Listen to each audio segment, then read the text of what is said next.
Mantas from Venom. You are listening to the Heavy Demons Radio Show.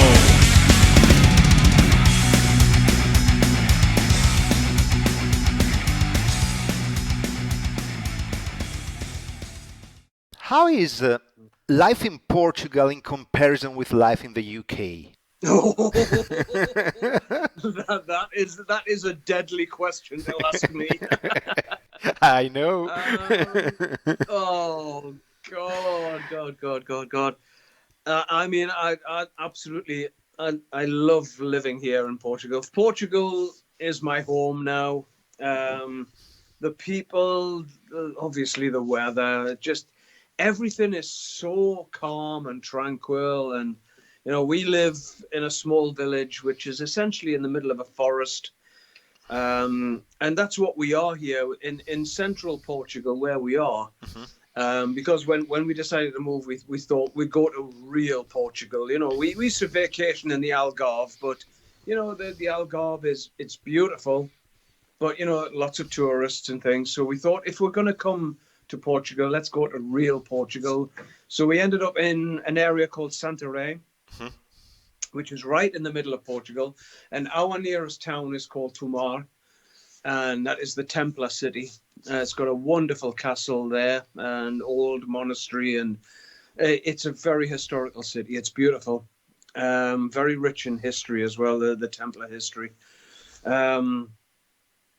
But, you know, my daughter and her husband and my grandkids, and Anita, my partner, her daughters and grandkids, they're obviously still in the UK. And, you know, watching what is happening in the UK now, it's quite worrying, you know, with the COVID situation it's out of control in the United Kingdom now. It's crazy, you know.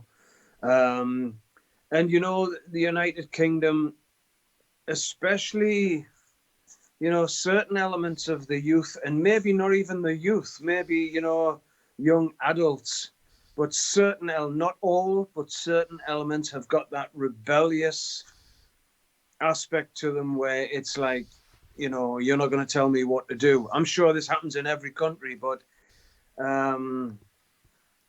you know, it's watching what is going on at the moment. It's very sad. And I feel sad for the country as a whole. And, you know, with the whole Brexit thing as well, it's like, why? I don't understand. I really don't understand. You know, you're part of a huge European community, and it's, you know, I've seen some things which have popped up in my feeds on the internet, and, you know, people saying about just sending something to the United Kingdom, or sending something from the United Kingdom to the European Union now is doubling or tripling in price. You know, because of the extra taxes and all this kind of stuff, and import charges.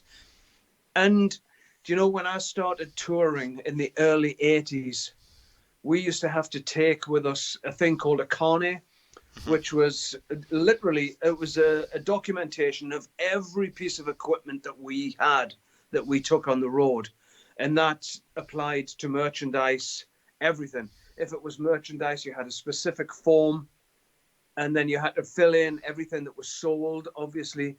But, you know, even down to guitar strings, we had to account for guitar strings in and out of the country. Obviously, they are disposable items like plectrums and things. And it's going to go back to that. Yeah. You know, bands are going to find it very, very hard. You know, I had a brief text conversation with Tony a couple of days ago. And he was saying, because of the UK now coming out of the Union, the European Union, he is now going to have a work permit, a work visa to come to Europe, to tour, to do a tour. It's the same as us going to America. The situation going to America is crazy. You know, the work permits and all that, basically the red tape and the bureaucracy and the hoops that you have to jump through, and the documentation that you have to fill in, and the cost of it as well. It honestly sometimes just does not make touring in the United States, on the level that we do it, it doesn't make it financially viable. And that is a sad, sad situation. And I think it's going to happen the same way around for Europe now, you know, with especially with UK bands. You know, can you imagine being a young UK band now who just want to get on the ferry and go to France and do a show? Yeah. It's going to be very difficult. It's going to be difficult. But to get back to your question, I love living here. Yeah.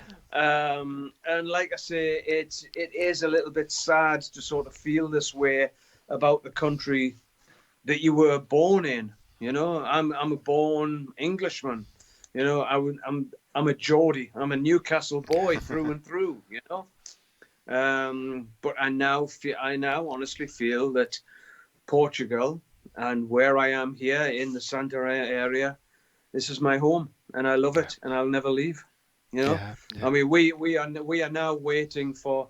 We have residency here, but now because of the Brexit thing, everybody, all the English and any expatriates from any country now in Portugal, we've had to apply now for residency cards, for the biometric cards. Yeah. So we've just done our application, but there's upwards of 20,000.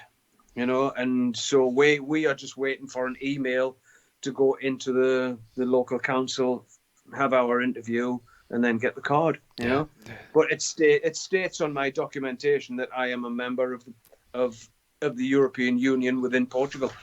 So I'm happy.